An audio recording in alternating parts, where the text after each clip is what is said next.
d'attendre les derniers retardataires. Merci beaucoup pour votre présence et votre inscription à ce webinaire pour découvrir le décret BAX, pour répondre à cette question. Est-ce que c'est possible d'atteindre les objectifs du décret tertiaire avec un temps de retour sur investissement inférieur à 10 ans? Nous allons débuter maintenant cette présentation. Donc, on se présente. Je m'appelle Rio Delavenne, donc responsable commercial grand compte chez Alterwatt, et je suis accompagné par notre expert BAX, Antoine Hervé, qui est responsable du pôle GTB chez Alterwatt. Alors, ce webinaire devrait durer environ 1 heure avec un temps de questions à la fin. Nous aurons le temps, voilà, de revoir un peu le contexte de pourquoi on en est arrivé là, à parler du décret BAX. Et ensuite, nous détaillerons ensemble ce qu'est le décret BAX, pour savoir qui est concerné, ce qu'il demande. On verra les critères à respecter et enfin, comment passer à l'action, et notamment en vous présentant notre accompagnement.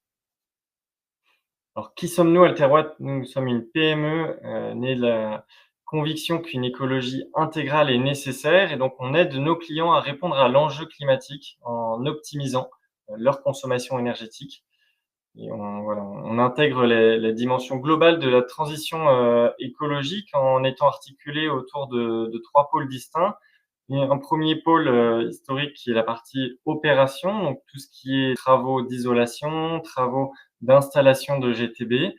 Une partie bureau d'études que nous appelons intelligence énergétique, où là on va pouvoir réaliser toutes les études du domaine de la transition écologique, donc tout ce qui est audit énergétique, études de faisabilité liées à une solution renouvelable comme le photovoltaïque ou l'installation de chaudières, de nouvelles chaudières. Et également, évidemment, le sujet de ce jour, les études réglementaires BAX. Et en parallèle de ces 2 pôles, plus transverses, un pôle financement, voilà, où on va accompagner nos clients pour financer leurs projets de rénovation énergétique. Et je laisse Antoine vous reparler du contexte du réchauffement climatique. Très bien, merci Rieux. Moi, j'espère que les petits problèmes de son se sont réparés, et n'hésitez pas, hein, merci pour vos messages dans le chat, à nous avertir si jamais il y a à nouveau un problème. On essaiera de régler ça le plus rapidement possible. Et donc, voilà, avant de rentrer dans le vif du sujet de la GTB, du décret BAX, c'est un petit peu essentiel selon moi de savoir pourquoi il y a ce décret, d'où on part, pourquoi décret tertiaire, pourquoi décret BAX. Et donc, du coup, on va faire rapidement un petit contexte sur le réchauffement climatique. Donc, voilà, en fait, ici, on a la concentration de CO2 et donc liée à la température, en fait, surface de la Terre. Et donc, on constate une augmentation de la température, en fait, de par voilà, le début de la combustion d'énergie fossile, donc à la révolution industrielle, qui a donné voilà, une augmentation de la température. Et c'est ça qu'on appelle le réchauffement climatique, le changement climatique qu'on connaît aujourd'hui, qui est intimement lié vraiment à la consommation d'énergie. Voilà, depuis la combustion d'énergie fossile de l'ère industrielle. Aujourd'hui, il y a un consensus scientifique là-dessus, sur la contribution de l'activité humaine à l'augmentation de la concentration de gaz à effet de serre dans l'atmosphère, et donc d'augmentation de la température. Pour expliquer pourquoi gaz à effet de serre veut dire augmentation de la température, en fait, c'est l'effet de serre. Donc ici, on a un petit schéma. Globalement, c'est le soleil qui va rayonner sur la Terre va rayonner à son tour dans le champ de l'infrarouge. On ne peut pas voir la Terre rayonner, c'est vraiment dans le champ d'infrarouge. Et une partie de ces rayons infrarouges vont être contenus dans la couche de l'atmosphère et renvoyés vers la Terre. Et donc ça fait une petite couverture, en fait, qui permet d'avoir une bonne température à la surface de la Terre. Si on n'avait pas d'atmosphère et d'effet de serre, la température à la surface de la Terre serait de moins 18 degrés et pas propice à l'évolution de la vie sur Terre. Ça a été, comme on l'a vu à la slide précédente, déréglé par l'activité humaine. Et donc, voilà, on a le GIEC typiquement qui a démontré ça. Et donc, voilà, c'est vraiment lié à donc GES, gaz à effet de serre, dans l'atmosphère. Il faut savoir que 5 degrés de réchauffement, ça correspond à la différence entre notre ère et la dernière ère glaciaire. 5 degrés sur la température du climat. Ce n'est pas la météo, mais c'est vraiment la température du climat, donc c'est à l'échelle d'une année, une moyenne d'une année sur la surface du globe. Donc voilà, il faut imaginer que 5 degrés, ça paraît pas énorme comme ça, mais en fait, ça peut vraiment changer la face de la Terre. Et donc typiquement, voilà, l'Europe était recouverte d'un glacier pendant la dernière ère glaciaire. On se rend compte que 5 degrés, ça fait des gros changements, et donc on a raison de se préoccuper de tous ces sujets. Maintenant qu'on sait ça, on peut essayer de, voilà, essayer de mieux comprendre le problème. On va regarder les émissions de gaz à effet de serre en France. Donc là, typiquement, on a les émissions de gaz à effet de serre en France.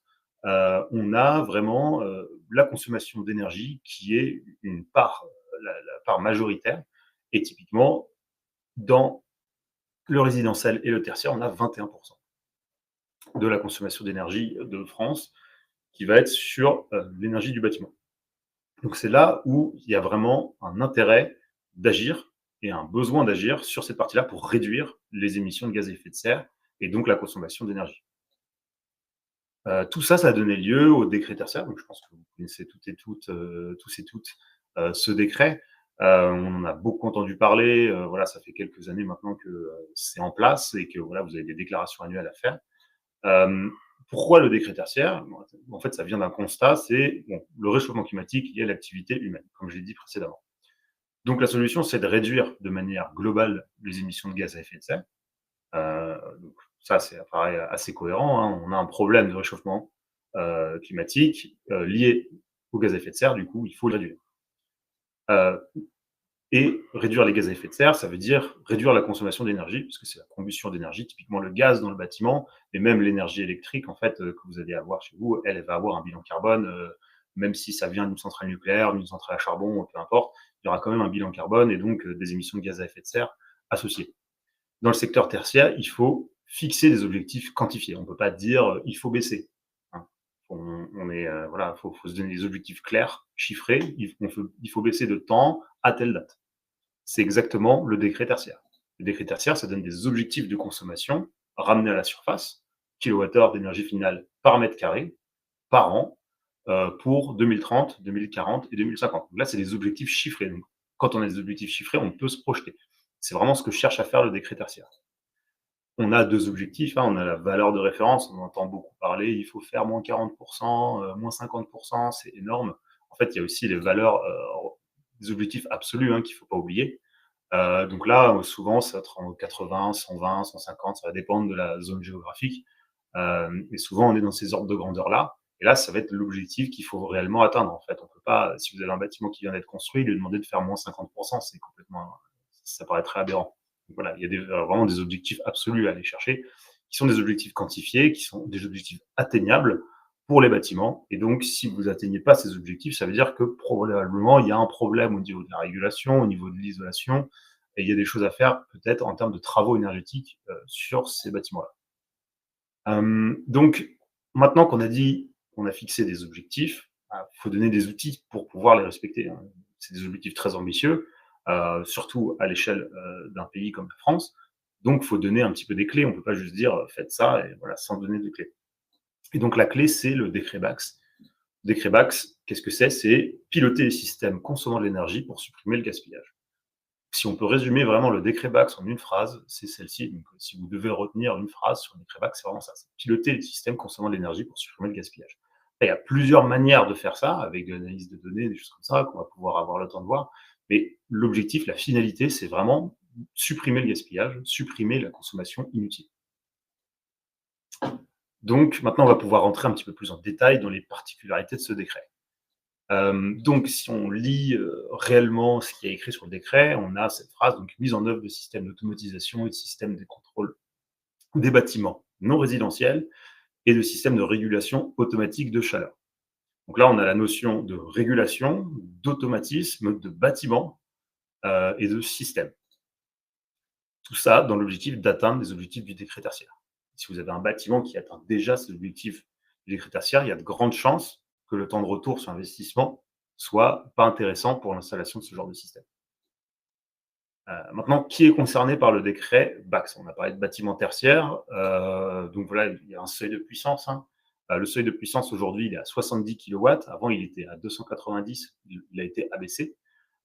Et donc ça, c'est la puissance d'un système Donc CVC, chauffage, ventilation, climatisation. Donc c'est vraiment la puissance du système qu'il faut aller chercher. N'hésitez pas, hein, si au cours de la présentation vous avez des questions, vous pouvez les noter dans le chat, on pourra essayer d'y répondre entre 2 slides si on a le temps. Et donc voilà, on a vraiment 70 kW. Donc par exemple, si vous avez une chaufferie avec 2 chaudières, le système, ça va être la chaufferie. Donc la somme des puissances des 2 chaudières. Sinon, ça serait trop simple d'acheter plein de petites chaudières et vous n'êtes plus assujetti. Pourtant, vous avez quand même une grosse puissance de chauffage. Voilà. Pareil pour les systèmes de pompe à chaleur. Si vous avez plein de pompes à chaleur réversibles avec des unités extérieures, il faut faire la somme de la puissance calorifique. Donc pas la puissance électrique consommée, il faut prendre la puissance calorifique, donc qui est souvent 3 fois supérieure à peu près à la consommation électrique. Et donc c'est ce seuil de puissance-là qu'il faut prendre. Il faut faire la somme de toutes les pompes à chaleur de votre bâtiment. Donc, globalement, vous avez tous ces systèmes. Si vous avez une puissance supérieure à 70 kW, alors vous êtes assujetti. On dit souvent que l'équivalent en surface, c'est à peu près 1000 m². Ça va dépendre en fait d'à quel point ça a été surdimensionné au moment de l'installation. Il ne faut pas se fier à ces 1000 m². Ça donne un ordre de grandeur, mais il faut quand même aller chercher les puissances. L'obligation est sur la puissance et pas sur la surface. Si on regarde un petit peu le calendrier, on a entrée en vigueur du décret en 22 juillet 2022. Et puis après, on a modifié, donc le 9 avril 2023, le seuil. Donc on est passé de 290 à 70 kW. Et donc tout ça, ça fait qu'il y a 2 dates en fait pour donc les objectifs du décret VAX. On a aussi, donc en date, vous avez peut-être été au courant, mais voilà, il y a le 30 juin 2024, fin de la prime coup de pouce bas de péage française. Donc bas de péage française qui permet d'avoir des C2E pour subventionner ce type de travaux. Les subventions, elles ont été prolongées. La multiplication par 2 des subventions avait déjà été prolongée de 6 mois. Là, elle a pris fin donc, le 30 juin. Et nous, on se situe juste après le 30 juin. Donc là, malheureusement, vous ne pouvez pas avoir cette prime coup de pouce qui est multipliée par 2. Il y a encore des aides. Par contre, elles ne sont pas multipliées par 2 si vous actez les travaux maintenant. On a le 1er janvier 2025, la première date. Tous les bâtiments avec une puissance supérieure à 290 kW doivent être équipés d'un BAX. Donc ça, en fait, ça vient du fait que le premier décret, c'était 290 kW. Donc en fait, c'est 3 ans minimum. Et donc du coup, celui de 2023, en fait, il prend un peu de délai. Et donc si votre puissance est entre 290 et 70 kW, vous avez un petit peu plus de temps. Et on a aussi donc la réduction des subventions de la bas de péage française le 1er janvier qui va arriver. Donc là, en fait, on a enlevé la multiplication par 2 et après, on va encore réduire un petit peu les subventions. Donc, voilà, faut pas tarder si vous avez besoin, si vous pensez que les subventions sont vraiment la chose dont vous avez besoin. Après, on va voir que c'est pas forcément ce qu'il y a de plus pertinent d'aller chercher des subventions. Souvent, on va dans des classes qui sont très hautes et qui n'ont pas forcément de grand intérêt et qui ont des gros investissements à la base. Et donc après, donc 1er janvier 2027, on a tous les bâtiments avec une puissance supérieure à 70 kW.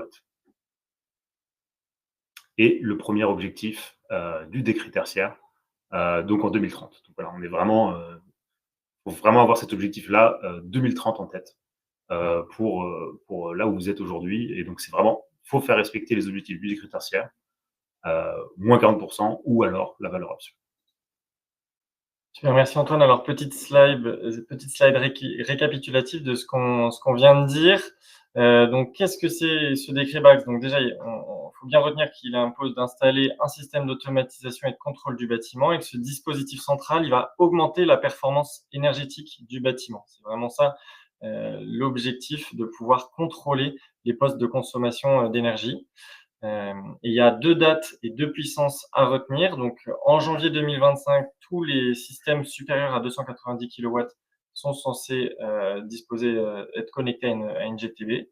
Et pour les systèmes entre 290 kW et 70 kW, vous avez un délai jusqu'à janvier 2027. J'en profite pour te remercier Antoine parce que tu as déjà répondu à certaines questions qui sont parvenues dans le chat.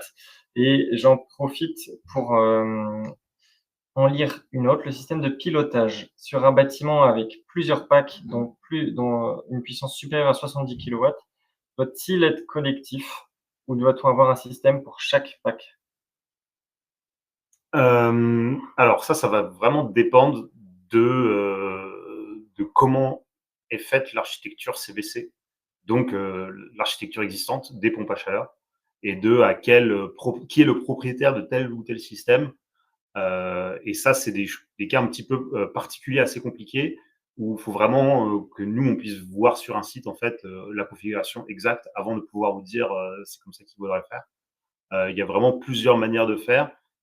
Typiquement, il y a la notion de propriétaire des systèmes. En fait, un propriétaire unique de plusieurs systèmes, ça va être intéressant de remonter tous les points. Par contre, si vous avez, par exemple, un étage avec des locataires différents, chacun propriétaire de leur système, mettre un système de GTB qui prenne des actions sur les systèmes de vos locataires, sur les 3 étages, alors qu'ils ont potentiellement des emplois du temps complètement différents, ça n'a pas trop de sens. Donc là, en fait, il faut plus être sur du comptage et du conseil, et aller mettre des sondes de température intérieure et de dire bon là c'est pas normal, vous avez des températures, il fait 25 degrés la nuit alors qu'il n'y a personne dans vos bureaux, c'est pas normal, il faut changer quelque chose. Plutôt aller sur ce genre de choses là, mais ça va vraiment dépendre du bâtiment, et c'est des cas un petit peu particuliers où il faut vraiment voilà, faut voir au cas par cas. Et j'en profite aussi pour répondre à une question qui revient souvent sur l'assujettissement, qui est bien vraiment lié à la puissance du système et non à la surface. Donc tout à l'heure, Antoine a parlé d'un ratio, d'une équivalence à 1000 m², mais il peut arriver que des systèmes de chauffage surdimensionnés font que des bâtiments inférieurs à 1000 m² soient assujettis au décret BAX. Antoine, je te laisse continuer sur les critères à respecter. Ça marche. Merci. Donc, au niveau des critères BAX à respecter, on a pu décomposer ça, nous, chez Altawatt, en 2 catégories. Il y a la première catégorie qui est liée à l'installation de la GTB, et la deuxième catégorie qui va être liée à son utilisation. Donc, c'est vraiment 2 choses différentes, et les 2 ont besoin d'être réalisés pour respecter le décret BAX. Il ne suffit pas d'installer une bonne GTB et puis après de la laisser mourir et de plus jamais s'en occuper. Donc, c'est vraiment très important d'avoir les 2 parties. Donc, l'installation de GTB, ça veut dire aussi la conception de la GTB. Donc, le premier critère, c'est suivre, enregistrer, analyser en continu par zone fonctionnelle et un pas de temps horaire les données de production, de consommation énergétique des systèmes techniques du bâtiment. Ça, ce que ça veut dire qu'il faut faire du comptage. Vous avez une pompe à chaleur. Aujourd'hui, c'est pas normal de ne pas savoir quelle est la part de la consommation de votre système de chauffage par rapport à votre consommation de tout votre bâtiment. C'est ce qu'impose le décret BAX. Il faut savoir dire ma consommation de chauffage, c'est tant de kilowattheures d'énergie. Et le reste, ça va être des usages bâtimentaires qui vont être hors chauffage, hors CVC, en fait, hors chauffage, ventilation, climatisation. Analyser un pas de temps horaire, ça veut dire une donnée par heure. Si vous avez une donnée par jour, c'est pas suffisant. Il faut aussi, donc, de par la conception, être interopérable avec les différents systèmes techniques du bâtiment. Donc ça, c'est très sujet à l'interprétation. En gros, ce qu'il faut retenir, c'est que ce soit quelque chose d'ouvert, qui puisse être repris par une autre entreprise qui ferait de l'intégration. Et donc souvent, ça va se traduire par des protocoles de communication ouverts, normés.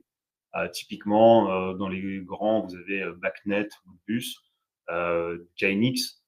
Voilà. Il y avait une mode qui est un petit peu passée du coup avec ce décret où les constructeurs, les fabricants utilisaient leur propre protocole qu'ils allaient développer eux-mêmes. Et donc, ça voulait dire que si on ne sait pas parler avec un équipement qui a ce protocole-là, eh ben, on ne peut rien faire. Potentiellement, il faut tout remplacer. Donc voilà, on cherche à éviter ce genre de choses. Globalement, voilà, Modbus BACnet, si vous avez quelque chose en Modbus BACnet, vous êtes assez bien. Et vous allez pouvoir reprendre la communication des équipements. Et là, ça veut dire qu'en fait, il faut que vos équipements, typiquement votre pompe à chaleur, votre centrale de traitement d'air, puissent communiquer avec un protocole ouvert. Donc en fait, ça, c'est vraiment à l'achat du système aussi qu'il faut regarder qu'on puisse bien la connecter à la GTB. Permettre un arrêt manuel et la gestion autonome des systèmes techniques du bâtiment reliés au BAX. Donc ça, c'est aussi lié à la conception.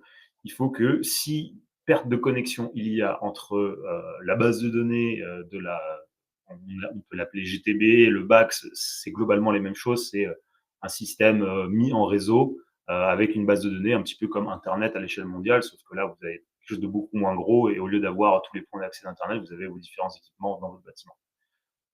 Et ça, s'il y a une perte de connexion, il faut qu'il y ait un petit peu de régulation embarquée dans le système pour qu'il puisse continuer à réguler et que ça soit pas ah, j'ai perdu la connexion, je m'arrête. Et donc, du coup, là, vous avez potentiellement des occupants qui sont pas contents du tout quand ils ont 10 degrés le matin en arrivant. Donc voilà, il faut que ça puisse quand même assurer certaines fonctions de régulation. Donc, ça veut dire un peu de régulation embarquée, mais ça, en général, c'est assez bien fait dans l'ensemble du système. Par contre, l'interopérabilité, ça, c'est quelque chose quand même, il faut faire attention. Aujourd'hui, quasiment tout est interopérable, mais si vous avez du système un petit peu ancien, ça va être compliqué. Il va falloir trouver des cartes de convertissement, et donc du coup, ça peut être vraiment assez compliqué sur certains protocoles propriétaires de venir récupérer de la donnée. Voilà, donc là, on a vraiment parlé des premiers critères qui sont sur l'installation. Maintenant, on va passer à l'utilisation de la GTB opérationnelle, qui est le point le plus important de ce décret. Il ne suffit pas d'installer un BACS, une GTB et partir derrière. Il faut vraiment l'utiliser de la bonne manière, et c'est ça qui permet de respecter ce décret. Ajuster en conséquence, suivant les consignes, les scénarios et les optimisations possibles, les paramètres de production et de consommation énergétique des systèmes techniques du bâtiment. Donc là, il faut vraiment garder en tête que ça, c'est l'humain qui le fait. Il n'y a pas de fonction logicielle magique qui, à partir de toutes les données, vous optimise tout facilement, que ça a été codé par des génies. Voilà. Ça n'existe pas. C'est vraiment l'humain qui peut regarder des courbes et ensuite va pouvoir aller dire, voilà, là, on a une température et une consommation à une telle heure, il faut pouvoir le changer. Et donc, c'est vraiment quelque chose d'essentiel et de très important à comprendre. Il faut savoir que dans un BACS, quand on regarde la définition qui est sur le décret, ça inclut les systèmes du bâtiment, mais ça inclut aussi les services. Donc, une entreprise qui vous apporte du conseil en efficacité énergétique rentre dans le BACS, rentre dans la définition du BACS avancée par le décret. Il faut également situer l'efficacité énergétique du bâtiment par rapport à des valeurs de référence. Donc ça, c'est typiquement donner la consommation de votre bâtiment à un instant T par rapport à celle qu'elle devrait avoir compte tenu de la température extérieure. Pouvoir vous dire si vous êtes en rouge ou en vert par rapport à la consommation que vous devriez avoir. Ça, c'est vraiment de l'interprétation, une aide à l'interprétation pour savoir si on se comporte bien de manière énergétique ou pas. Ça peut être typiquement les vieilles GTB, de base, ça sert vraiment à faire de la maintenance. Donc, en fait, il n'y a aucune ancienne GTB qui situe l'efficacité énergétique du bâtiment par rapport à des valeurs de référence. C'est quelque chose de très, très nouveau. Il n'y a aucune raison que les acteurs historiques de la GTB qui sont là depuis 40 ans sachent faire ça. Et toutes les GTB que je vous vais voir sur site, parce que je fais beaucoup de déplacements, je ne vois jamais ce critère respecté. Pourtant, on a des clients parfois qui pensent respecter le décret BACS parce qu'ils ont une GTB. C'est vraiment c'est quelque chose en plus que juste l'installation d'une GTB. On a aussi détecté les pertes d'efficacité des systèmes techniques et d'informer l'exploitant du bâtiment pour permettre l'analyse de la situation et l'amélioration de l'efficacité énergétique. Typiquement, ça va être détecter si ça diverge. Si on a une augmentation de la température extérieure et une augmentation de l'énergie, c'est pas normal. Bon, quand on est en mode chauffage, j'entends. Donc là, typiquement, on a ça, on peut avoir des petites fonctions logicielles qui nous renvoient des alertes pour dire attention, il y a quelque chose qui diverge potentiellement, c'est que le mainteneur est passé à changer un programme sur l'automate, et ça, on le voit diverger très rapidement avant que vous ayez perdu trop d'argent et d'énergie. On peut arriver à faire la modification. Il faut aussi donc une inspection périodique des BACS. Donc ça veut dire qu'il faut une inspection, une visite sur site 2 ans après l'installation du BACS et après tous les 5 ans. Nous, on trouve que tous les 5 ans, c'est beaucoup trop espacé. Et nous, on préfère préconiser tous les ans un contrôle, une petite visite périodique pour revoir un peu les installations. C'est important d'aller sur site. On ne peut pas tout gérer à distance. Il faut pouvoir aller sur site de temps en temps, vérifier que tout fonctionne bien. Ensuite, paramétrage du système selon les besoins et formation des gestionnaires. Donc ça, c'est vraiment très, très important. Paramétrer le système selon les besoins. Si on a, si vous avez par exemple, personne la nuit, à partir de 18h, ça ne sert à rien de mettre un réduit à partir de 23h. Il faut mettre le réduit dès 18h. Donc ça veut dire paramétrer selon les besoins. C'est vraiment quelque chose d'essentiel et qui parfois est vraiment mis de côté parce que ça n'a jamais été vraiment clairement imposé à la personne qui paramètre le régulateur. Et formation des gestionnaires, formation aussi de la maintenance, formation de toutes les personnes qui auront besoin d'utiliser ce système. Et aussi, donc, entretien, maintenance des systèmes reliés au BACS. Donc ça va un petit peu de soi, hein. Normalement, si vous avez des systèmes techniques sur vos sites, j'espère qu'ils ont un contrat de maintenance. Sinon, il y a peu de chances qu'ils soient encore en fonctionnement. Mais voilà, c'est quand même rajouté dans le décret, c'est vraiment d'assurer la maintenance des systèmes reliés au BACS. C'est quelque chose d'essentiel. Merci Antoine. Alors, petite slide, schématisation et récapitulatif avant de répondre à quelques questions qui ont été posées. Merci beaucoup pour, toutes ces questions. Voilà, alors, très visuellement, à quoi sert, la GTB? Voilà, elle est au centre de tous les systèmes, que ce soit, voilà, l'éclairage, le chauffage, le CS, la ventilation, la climatisation ou la production. Et elle va permettre de contrôler, ces différents systèmes avec, des ce petit critère en plus dans le décret BACS, c'est que le temps de retour, sur investissement maximum pour, être obligé, d'installer, la GTB, il est de 10 ans maximum. Si le temps de retour sur investissement, d'installation, de cette GTB est supérieur, vous êtes, pas soumis, au décret BACS sur ce système. Donc ça va souvent être, enfin ça va régulièrement être le cas pour, l'éclairage, surtout s'il y a déjà du changement LED qui a été fait, au préalable. Et puis ensuite, on sait que la production, c'est dans de rares cas, donc souvent, voilà, le système GTB va concerner que les systèmes, principaux. Alors quelques questions, Antoine. La première, c'est sur, les sanctions en cas de non-atteinte de la mise en œuvre du décret BACS. Alors aujourd'hui, on est encore dans le flou sur les sanctions. Il y en a qui sont prévues, mais pour le moment, on n'en a pas encore entendu parler et c'est pas très clair. Concrètement, voilà. C'est des choses qui peuvent arriver, ça va mettre du temps à se mettre en place. Et pour le moment, on n'a pas trop d'informations là-dessus. Et est-ce qu'il y a une durée de vie moyenne, d'une GTB? Alors, juste pour revenir sur Ouais. le sujet des sanctions, euh, si vous voulez, vous pouvez prendre le problème en se disant, bah, en fait, vous avez tout intérêt à faire ça de par les économies d'énergie, les temps de retour sur investissement et le respect du décret tertiaire. Et c'est plus, si vous voulez, la carotte que le bâton pour ce décret-là, en tout cas pour le moment, avant qu'il ait contrôle. Et l'autre question, La durée de vie, la durée de vie, d'une GTB? bah, ça va dépendre de la maintenance, hein. C'est un petit peu comme tous les systèmes. Si vous avez une bonne maintenance, ça peut durer assez longtemps.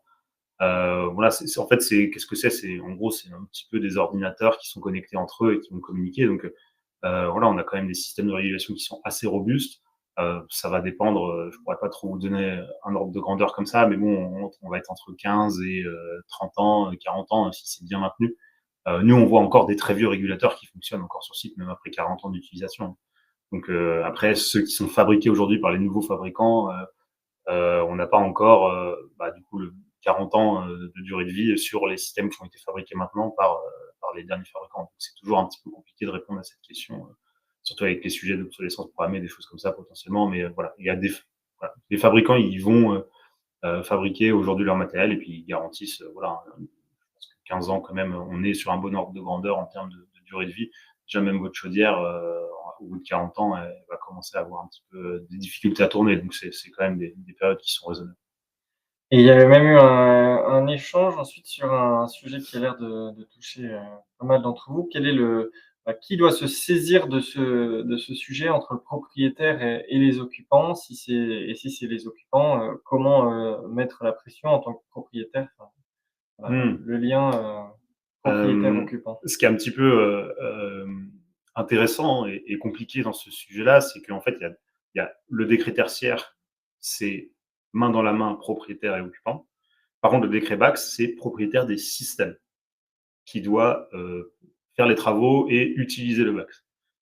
Donc, c'est ceux qui possèdent le contrat de maintenance des systèmes CVC. Donc, voilà, donc c'est souvent le locataire. Par contre, si vous avez une centrale de traitement d'air sur plusieurs étages avec plusieurs locataires, bah, souvent, ça va être le propriétaire. Donc, c'est un petit peu délicat parce que vous avez un intérêt à ce qu'ils baissent leur consommation pour qu'ils respectent le décret tertiaire. Mais c'est pas vos systèmes, donc vous pouvez pas installer de GTB directement dessus pour réguler les choses du locataire. Donc c'est un petit peu délicat. Si vous voulez aller le plus rapidement possible et inciter vos locataires à faire ces travaux-là, le mieux c'est de faire une étude voilà, de faisabilité pour essayer de définir un petit peu les budgets et ce que fera la GTB, et ensuite dire bah voilà, ça va coûter tant, parce que souvent quand on essaie de parler de GTB, on a des gens qui vont dire ah, ça coûte trop cher, des choses comme ça. Si vous avez vraiment un devis ou des ordres de grandeur de prix avec chiffré précisément, voilà, il n'y a plus de débat de ah, ça coûte trop cher. Non, c'est vraiment écrit noir sur blanc. Et donc ça, vous pouvez leur montrer, vous leur dites, écoutez, il faut faire ça pour respecter le décret Bax, et en plus, ça va vous permettre de faire des économies d'énergie tous les mois, parce qu'aujourd'hui, vous consommez tant d'énergie, ça fait tant d'euros. Donc là, vous pourrez économiser tant et vous avez un temps de retour sur investissement de temps. Ça, c'est une étude que nous on fait, on va en parler un petit peu plus tard. Mais si vous montrez ça à vos locataires, voilà, normalement, ils seront intéressés par ces sujets-là, parce que quand même, la consommation d'énergie, ça représente un bilan économique qui n'est pas négligeable sur l'année. Super, merci beaucoup Antoine. On va continuer. Il y a beaucoup de questions, mais on va continuer. On reviendra sur quelques questions à la fin. Maintenant, on va passer aux classes de GTB. Donc ça, on en entend beaucoup parler. Je veux un système de classe B, de classe A. Faut savoir qu'il y a beaucoup de malentendus là-dessus pour ce qui concerne le décret Bax. Voilà, on entend pas mal dans le milieu qu'il faut une GTB de classe A ou B pour respecter le décret Bax. Ça, c'est absolument faux. Il faut vraiment comprendre ça. Tous ceux qui vous disent ça, c'est des gens qui veulent vous vendre des GTB de classe A ou B. Mais le décret Bax ne parle pas de classe minimale. Il dit à un moment qu'il faut un système minimum de classe C parce que ça respecte l'ensemble des exigences réglementaires, mais c'est pas écrit dans le décret Bax qu'il faut que ça soit de classe C minimum. En gros, la classe D, ça va être un peu une régulation, un équipement obsolète avec, si on peut prendre un exemple, un chauffage constant. Voilà, vous avez votre chaudière, elle a 70 degrés en sortie, c'est constant toute l'année, enfin toute la période de chauffe, et ça va pas varier en fonction de la température extérieure. Ah, il fait plus froid, du coup je vais mettre un petit peu plus de température, il fait plus doux, je vais baisser un petit peu. C'est constant dans la classe D. La classe C, elle, on va avoir la température de sortie en fonction de la température extérieure. Donc, on va envoyer de l'eau dans le bâtiment qui va dépendre de la température extérieure. La classe B, on a une plus haute performance énergétique. Là, ça va être en fonction de la température intérieure. En fait. Donc, on va pouvoir corriger la température en fonction réelle du besoin. Et donc, ça, c'est ce qui va faire la différence entre la classe C et la classe B. En fait, c'est mesurer concrètement la température qu'il fait à l'intérieur pour produire ce dont on a besoin. La différence entre la B et la A, ça va être que la A, on a détection de la présence. Ça veut dire qu'il faut chauffer uniquement quand il fait pas assez chaud et qu'on a besoin de chauffage parce qu'il y a une occupation sur les bâtiments. Donc ça, c'est la classe A et c'est la différence entre ces différentes classes. Pour le décret, on peut être en classe C, B ou A, et parfois même on peut avoir quelques fonctions de classe D parce que parfois, en fait, c'est des fonctions qui sont un petit peu justifiées, mais ça dépend des cas. Et en fait, c'est pour les Z, C2E qu'il faut une classe B ou A. Mais il ne faut pas de classe B ou A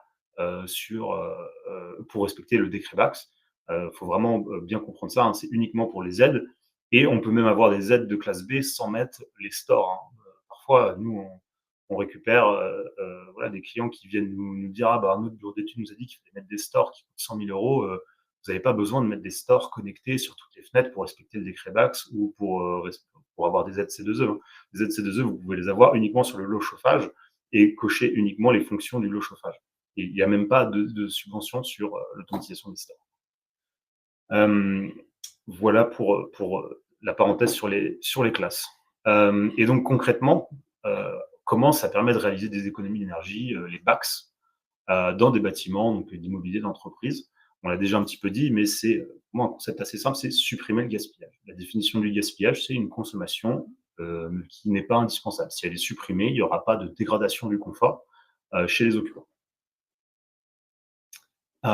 Et donc, comment faire ça? C'est la régulation intermittente. Donc, c'est adapter le chauffage en fonction des horaires d'occupation du bâtiment. Ça paraît assez simple, c'est voilà, couper le chauffage la nuit, redémarrer le matin.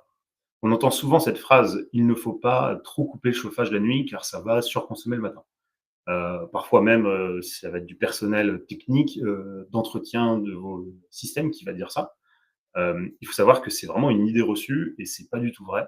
Vous avez tout intérêt à, réduire la température quand vous n'êtes pas là. Il faut juste bien anticiper le redémarrage à la bonne heure. Si vous voulez être là à 8 heures, peut-être qu'il faudra redémarrer dès 7 heures pour avoir vos 20 degrés à 8 heures, mais ça ne va pas surconsommer. Vous allez surconsommer sur la période de relance, mais vous aurez économisé toute la nuit. Donc en fait, à la fin, c'est un calcul intégral énergétique, et donc en fait, on peut démontrer que c'est vraiment plus intéressant de couper le chauffage la nuit, et surtout les week-ends, les périodes voilà, où il n'y a pas de, voilà, de grosses périodes de congés, de fermeture d'entreprise. Là, on peut vraiment mettre des réduits, des modes hors gel, et c'est là qu'on va faire beaucoup d'économies d'énergie. Il faut savoir que dans la régulation, il y a, on peut retrouver un petit peu comme partout un peu la loi de Pareto. Mais ce qu'il faut savoir, c'est ouais, aujourd'hui, les économies d'énergie, ça vient de la régulation. Okay, la GTB, ça va être un outil. C'est pas la GTB elle-même qui va faire les économies d'énergie. La GTB, c'est un outil pour les hommes pour permettre d'améliorer la gestion et améliorer la régulation des systèmes. On a vraiment une loi de Pareto qui s'introduit ici. Donc la loi de Pareto, pour rappel, c'est 80% des effets sont la conséquence de 20% des causes. Un exemple un petit peu de la vie de tous les jours, ça va être par exemple dans un garde-robe. Vous avez par exemple 20% de vos vêtements que vous portez, et les 80% d'autres, vous allez beaucoup moins les porter. Voilà. C'est une loi qui se retrouve un petit peu partout, qui est assez intéressante. Et donc, appliqué à la consommation d'énergie, en fait, c'est le chauffage centralisé, c'est 80% de la consommation. Ok, donc on ne va pas parler d'éclairage pendant des réunions et des réunions et des réunions, de faire l'asservissement dès qu'on est sous la table, allumer l'éclairage. Ça coûte cher et ça fait très peu d'économie d'énergie. Quand on regarde la consommation d'une LED par rapport à la consommation de la combustion de gaz sur une chaufferie, c'est négligeable. Donc, il faut vraiment se concentrer sur l'essentiel. L'éclairage, la ventilation, la régulation terminale, les petits climatiseurs, tout ça, ça va rentrer dans 80% des équipements qui sont responsables de 20% de la consommation énergétique. Donc c'est vraiment, vraiment important de se concentrer sur le chauffage centralisé. Uniquement le chauffage centralisé, si on a une bonne régulation de ça, on peut atteindre ces objectifs du décret tertiaire uniquement en se concentrant sur le chauffage et en négligeant l'éclairage, la ventilation, tous les petites choses qui vont coûter très cher en fait, parce qu'ils vont tous être particuliers et ça va nécessiter beaucoup de travaux. Donc optimiser le temps de fonctionnement et la consigne du chauffage, c'est 80% du résultat pour 20% des efforts de travaux. Donc c'est vraiment là-dessus qu'il faut se concentrer, c'est là-dessus qu'il faut se faire accompagner sur les travaux et sur la définition de vos projets. La GTB, elle va servir à paramétrer la régulation de manière optimale grâce à la collecte et l'analyse de données, et aussi avec l'interprétation du coût humain. Je vois le temps un petit peu qui avance, on va aller un petit peu rapide sur cette partie-là. Mais ici, c'est des vieux régulateurs un petit peu qui sont voilà, à l'ancienne, on va dire, sur beaucoup de sites. Souvent, on a, en fonction de la température extérieure, des horaires et des consignes qui sont renseignés de manière aberrante par un mainteneur qui est venu une seule fois sur site et qui n'a pas du tout en tête les objectifs de consommation d'énergie. Remise en question des réglages jamais effectués. Il faut faire un audit, que quelqu'un aille sur l'afficheur pour regarder, sinon personne ne remet en question. Et souvent, on a des fonctions préprogrammées qui sont pour un public non automaticien.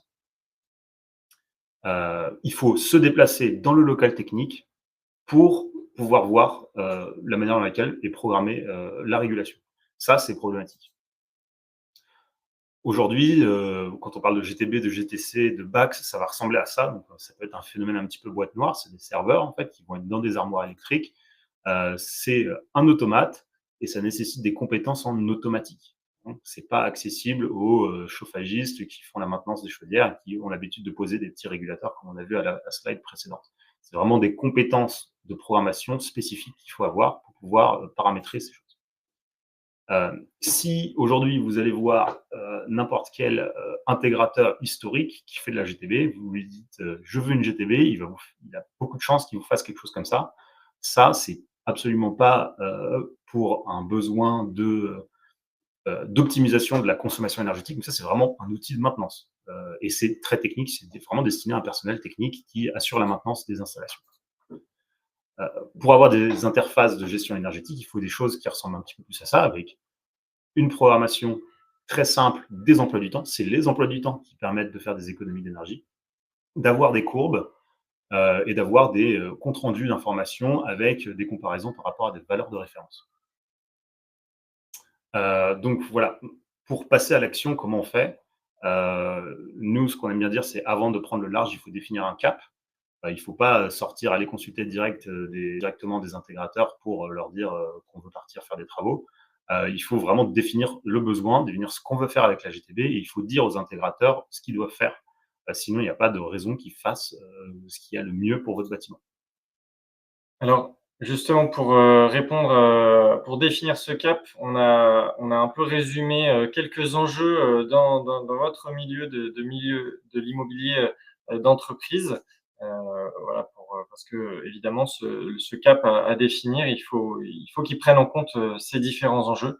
Alors, pour vous, évidemment, il y a la conformité réglementaire qui est importante, avec les différents décrets qui assujettissent vos bâtiments. Il y a un enjeu important, ça va être la multiplicité des occupants et des parties prenantes à solliciter pour que voilà, tout se déroule comme prévu dans vos différents bâtiments et avec vos différents occupants. Hem, Évidemment, il y a l'optimisation des coûts opérationnels des actifs pour pouvoir voilà, baisser ses coûts. L'engagement environnemental, c'est un enjeu qu'on entend régulièrement, évidemment pour les différentes foncières sur voilà l'état environnemental de vos actifs. D'avoir une répartition des charges correcte et enfin avoir un enjeu important, c'est avoir une supervision de l'ensemble des actifs pour que voilà, vous puissiez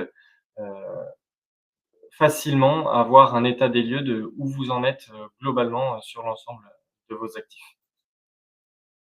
Alors Antoine, pourquoi se faire accompagner? Voilà, donc nous, notre point de vue, c'est un petit peu notre raison d'être aussi, mais c'est vraiment essentiel de se faire accompagner sur ces sujets-là, parce que ce sont des sujets techniques sur lesquels c'est important d'être conseillé par un expert. Sinon, vous allez pouvoir vous faire avoir par des gens en face qui sont là pour potentiellement vous vendre des choses dont vous n'avez pas besoin. Hem, c'est important de se faire accompagner aussi pour comparer les différentes solutions, définir un cahier des charges précis. Est-ce que, selon votre bâtiment, le plus intéressant, c'est de partir en classe C, B ou A? Peut-être même juste installer des compteurs et faire de la mesure, c'est ce qu'il y a de plus intéressant. Tout ça, c'est des choses qui varient en fonction des sites. Et donc, ça, c'est des choses que nous, on peut faire pour vous, vous aider à définir votre besoin. On a aussi une manque de compétences des entreprises historiques sur les nouveaux sujets d'efficacité énergétique et réglementaire, hein. Eux, ils vont dire: «Ah oui, j'installe une GTB, OK, bah, on connecte tout». Par contre, ils n'ont pas en tête la bonne programmation des automates pour qu'ils chauffent pile au bon moment et qu'ils s'arrêtent de chauffer dès que vous en avez plus besoin.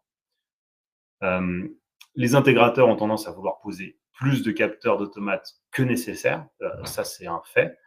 Il faut être là pour leur dire: «Non, vous avez juste besoin de ça pour faire une bonne régulation, on n'a pas besoin de trop en mettre». Nous, on a vraiment de fortes valeurs écologiques et on n'est pas là pour poser énormément d'équipements parce que c'est un bilan carbone, hein, de poser tous ces équipements, ça consomme des ressources. Donc nous, on a en tête toutes ces choses-là quand on fait de la conception, quand on travaille sur la conception des solutions. Il n'est pas toujours nécessaire de remplacer tout le matériel. Chaque site a sa solution. On peut réutiliser du matériel existant si on arrive à avoir son protocole de communication et son port de communication. C'est pour ça qu'on a besoin de se déplacer sur site, ouvrir les capots de tous les équipements, regarder comment ils sont câblés à l'intérieur, comment est-ce qu'on peut les commander, quel protocole. Et donc, il y a souvent beaucoup de moyens de réutiliser les équipements existants. On peut aussi vous aider à obtenir les subventions et mieux anticiper la globalité du projet pour respecter les échéances. Voici ici notre accompagnement, hein, en 4 phases. On a la première phase, définition du besoin, qu'on a baptisée DIAC-BACS. Si vous voulez, c'est un audit de mise en conformité avec le décret BACS. C'est une offre qu'on a pu détacher des autres. Et après, on a la phase d'appel d'offres, installation, mise en exploitation et suivi d'exploitation. Suivi d'exploitation, c'est une offre qui, selon nous, est essentielle pour respecter le décret BACS, sous forme d'abonnement. Donc, c'est un petit peu, peut-être vous avez entendu parler d'energy management. Là, c'est de l'energy management plus poussé parce qu'on a de la donnée sur site et donc nous, on peut agir sur les programmes horaires pour vous aider à faire les économies et pas juste vous faire des rapports qui vous permettraient de faire des économies. Donc là, c'est vraiment, on pilote le bâtiment à votre place pour atteindre les objectifs. Et donc, voilà, on a détaché la première offre parce que peut-être que à la suite de la première offre, on va se rendre compte que c'est pas intéressant d'installer une GTB sur ce site-là, ou alors que vous n'êtes pas assujetti, qu'en fonction de l'architecture des locataires, en fait, ça va être, chaque étage va être plusieurs bâtiments et donc que ça va pas être voilà, vraiment assujetti, intéressant d'installer une GTB sur l'ensemble du site. Donc là, on a la première phase. Donc voilà, dans cette offre Jack Backs, qu'est-ce qu'on va faire? On fait d'abord une réunion de cadrage, analyse du besoin, où on échange avec vous, on prend les informations nécessaires à préparer la visite. Ensuite, on fait une visite technique sur site avec une tablette. Et là, donc, voilà, on va vraiment dans les armoires, on regarde comment les choses sont paramétrées, on ouvre les capots des chaudières pour regarder comment on peut les réguler. Ensuite, on vous rédige un dossier et puis on fait une réunion de restitution du rapport environ 1 mois après la visite. Donc voilà, en 1 mois, vous avez votre rapport. Ici, on a par exemple un exemple de rendu donc, voilà, de la classe du bâtiment existant. Et donc, on peut avoir une classe C sur le chauffage, on peut avoir une classe B sur le refroidissement. C'est tout à fait possible en fait. C'est vraiment par lot. Donc, chauffage, eau chaude sanitaire, ventilation, éclairage, store et gestion technique générale. On peut avoir des classes différentes pour chacun de ces lots.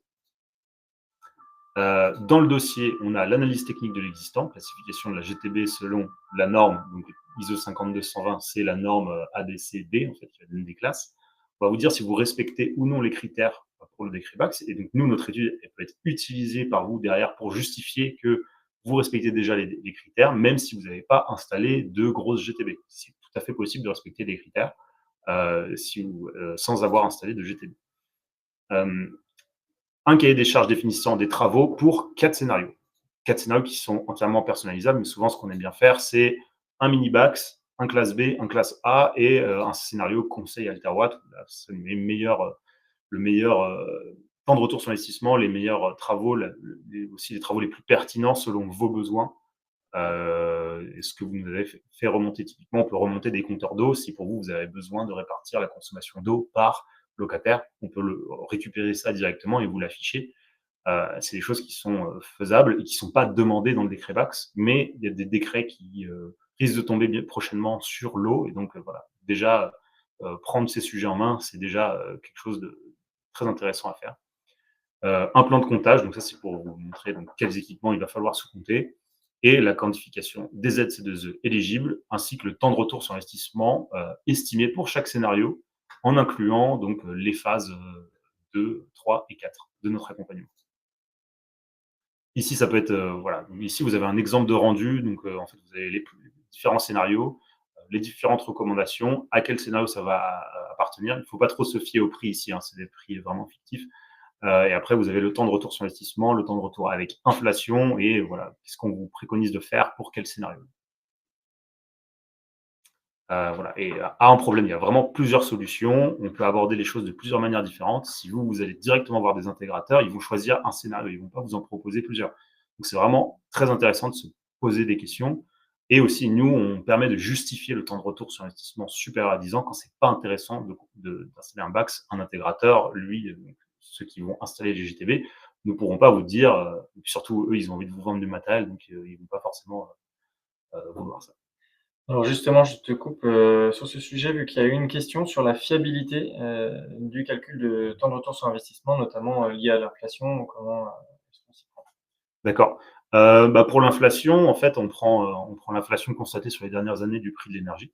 Donc c'est vraiment, on prend en compte, donc c'est le même temps de retour sur investissement, sauf qu'on fait une inflation des coûts de l'énergie.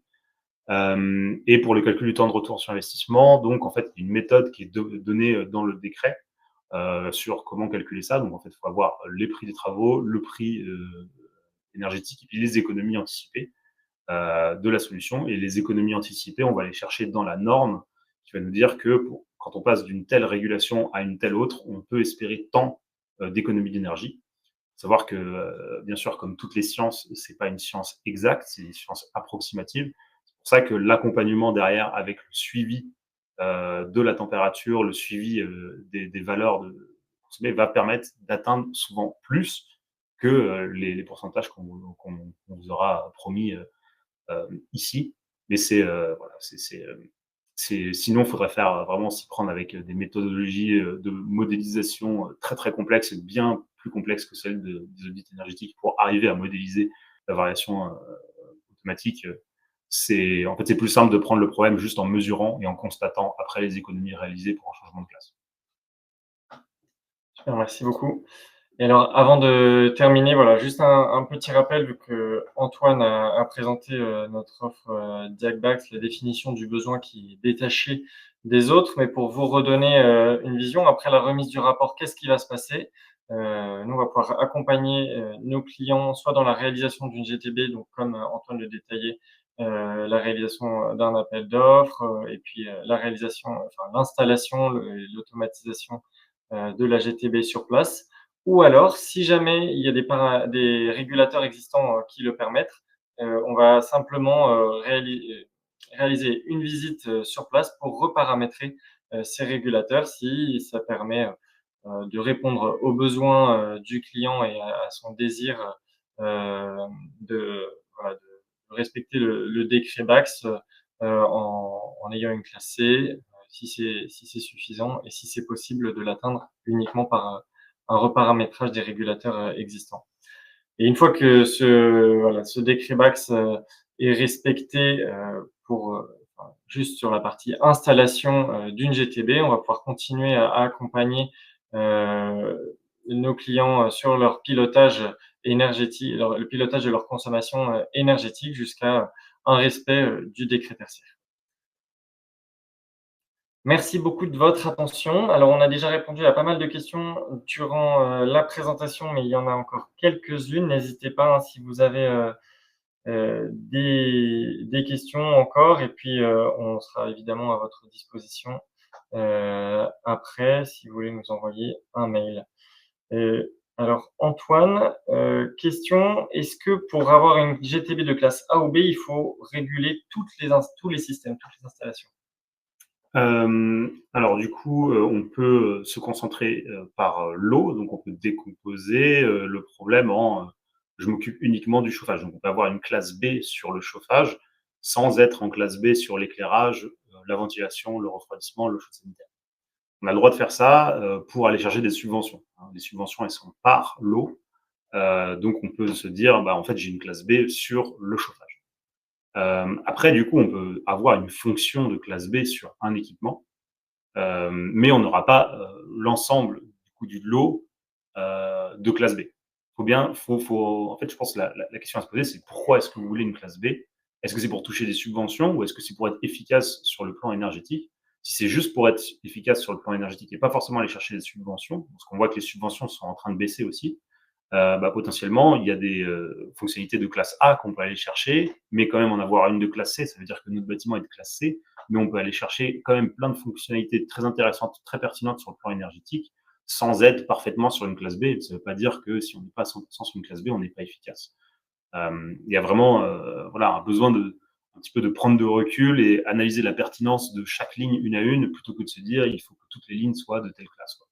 Donc ça, c'est vraiment quelque chose que nous, on fait dans le cadre de nos études pour vous aider à y voir un petit peu plus clair. On peut vous dire, bon, là, telle chose, ça demande énormément d'exigences et ça rapporte peu d'économie d'énergie. Typiquement, les pompes à vitesse variable, c'est quelque chose de classe A.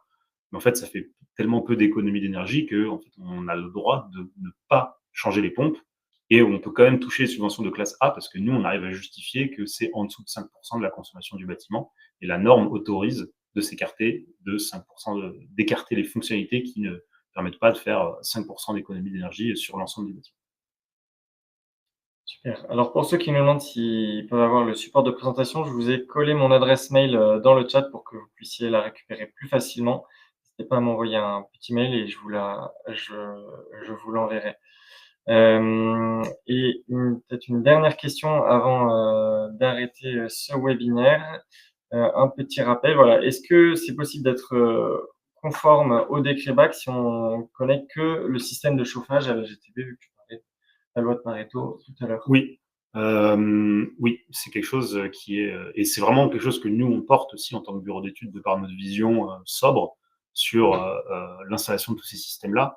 C'est quelque chose qu'on porte et qu'on veut vraiment mettre en avant, que voilà, se concentrer sur l'essentiel, c'est vraiment résoudre le problème.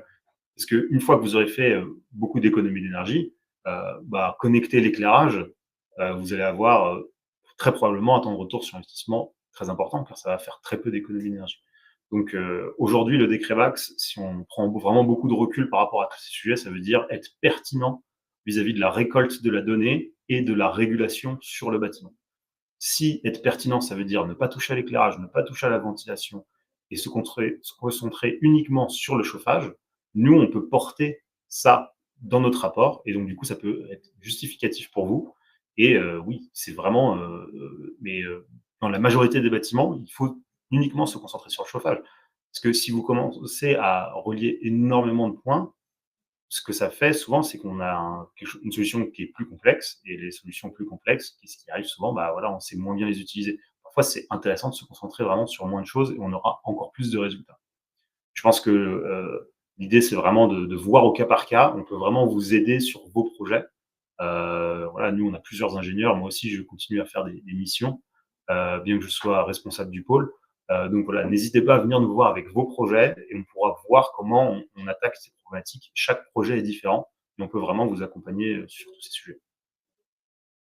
Super, merci beaucoup Antoine. C'est la fin de ce webinaire. Merci beaucoup pour votre attention. Vous étiez nombreux à être inscrits, à avoir participé. N'hésitez pas, comme je le disais, donc à nous contacter. Désolé si on n'a pas répondu à toutes les questions qui étaient nombreuses. Donc merci beaucoup pour votre participation aussi de ce point de vue-là. Voilà, nous on sera très heureux de pouvoir vous accompagner dans vos différents projets. Donc à bientôt, nous espérons. Merci beaucoup. Au revoir. Bonne journée.